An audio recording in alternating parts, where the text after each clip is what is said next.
Hello, my name is Reverend Dr. May Elise Cannon. Today is Saturday, it's the 1st of February, and today is day 484 since October of 2023. Today was the fourth hostage exchange since the ceasefire began in part one of the ceasefire. 3 male Israeli civilians were released by Hamas, including Israeli-American Keith Siegel.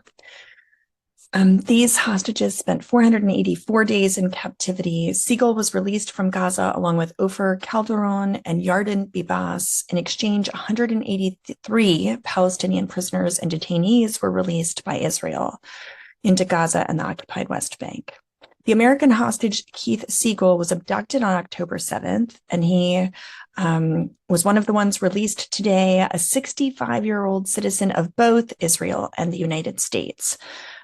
He was released in addition to those 2 other hostages. The release of soldiers is set to be a part of the negotiations that'll happen during the second phase of the ceasefire, male soldiers specifically. One of the other hostages who was released is named Yarden Bibas. He's 35 years old, but the world is still waiting to hear the fate of his wife, Shiri, who's 34 years old, and their sons, Ariel, who are 5, and Kiefer, who is 2. Israel demanded information from mediators who brokered the ceasefire deal over the fate of the 3 additional Bibas family members. The Forward, one of the U.S.'s most significant Jewish outlets, reported that there's also another hostage that's no one is talking about. Turkov is the name of the hostage. She is a Russian-Israeli graduate, a student at Princeton University who was doing field research for her dissertation when the militant group from the Shia religion called Kataib Hezbollah snatched her out of a Baghdad cafe on March 21st of 2023. Her case has been significantly overshadowed, by the 240 plus people Hamas took captive on October 7th. But recently, the case of Surkov has been reported more in the media. On Thursday, a UK outlet that covers Iran and Iraq reported that both of the countries, Iraq and Lebanon, have proposed swapping Surkov, who's now 38 years old, for 7 Hezbollah fighters and a Lebanese naval captain who were captured during Israeli ground operations in Lebanon last fall. Israeli officials have not responded yet, but that could be a possibility to negotiate her release. Her first name is Elizabeth Turkov. She has been held as a hostage for 682 days.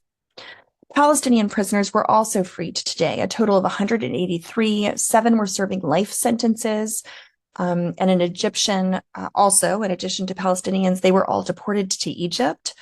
Of the remainder, 150 were sent to Gaza, 25 were released into the occupied West Bank.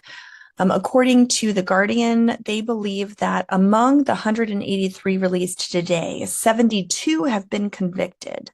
The remaining 111 prisoners were largely Palestinians who were detained from Gaza with no trial after the events of October 7th. There were 3 buses that carried the prisoners and detainees to be released as a part of the ceasefire deal in Khan Yunis, in terms of how that all played out. Also, it was reported that the Palestinian prisoners and detainees that were released today arrived at medical facilities in Gaza, quote, to receive treatment from the abuse and torture that they were subjected to in Israeli prisons, end quote. That was according to Hamas, who stated that of those freed, they confirmed the ugliness of what prisoners are subjected to in Israeli jails. These horrific and ongoing violations against our heroic prisoners constitute war crimes and crimes against humanity, end quote. The group, again, Hamas, pled with the international community, including the United Nations, to hold the perpetrators accountable. Specifically in Gaza, the most significant news is that the Rafah crossing opened a bit today, specifically for Gazans' sick and injured children after being closed for months. This opening was facilitated by an arrangement which is deploying EU monitors from the European Union to supervise officials who are from the Palestinian Authority, which President Abbas, of course, is the head of. And that whole group has been tasked with processing those who are leaving Gaza. It was initially reported that 37 minors left for treatment being via the Rafah border, but Hamas reported that 50 children were sent out of Rafah into Egypt today.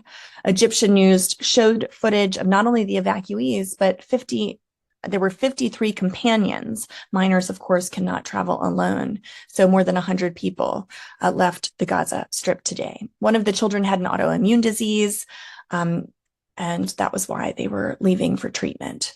Arab foreign ministers today, this is also very significant, rejected the transfer of Palestinians from their land, quote, under any circumstances or justifications, end quote.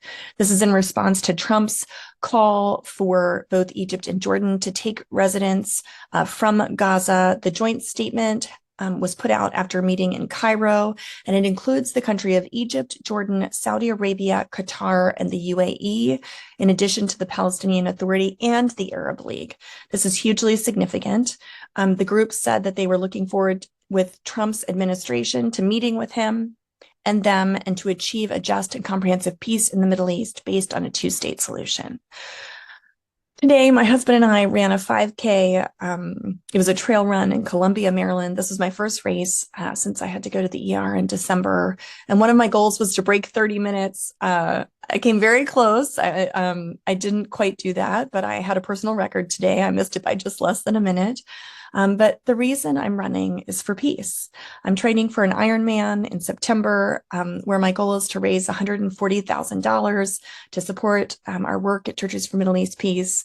And so I just wanted to invite you, if you enjoy these updates or appreciate our work, consider making a donation if you're able. Or share the news and pass along the link to be able to give. It's such an encouragement to us. Any gift, $10, $20, whatever it might be, just shows that you're invested and supportive of our work. And so we would appreciate your consideration and are just blessed by so many who support us. I also wanted to celebrate the news that Mohammed El-Halabi, a former World Vision employee who briefly led the World Vision programs in Gaza, he was freed today. El-Halabi, 47, and World Vision vigorously denied the allegations, and independent investigations found that there was no proof of any wrongdoing. He was charged with having confiscated millions and millions of dollars to Hamas. The amount he was charged with was abundantly more than the entire budget of Gaza. Over a multiple year period. One independent audit found that El-Halabi enforced internal controls and ordered employees to avoid anyone who was suspected of Hamas. And so we celebrate his release. May God be with him and his family. Hebrews 12:1-3 says, "Let us run with perseverance the race marked out for us, fixing our eyes on Jesus, the pioneer and perfecter of our faith. For the joy set before him, he endured the cross, scorning its shame, and sat down at the right hand of the throne of God." May that be an encouragement to us, and may it be so. May we run with perseverance the race that God marked out for us. In the name of Christ, amen.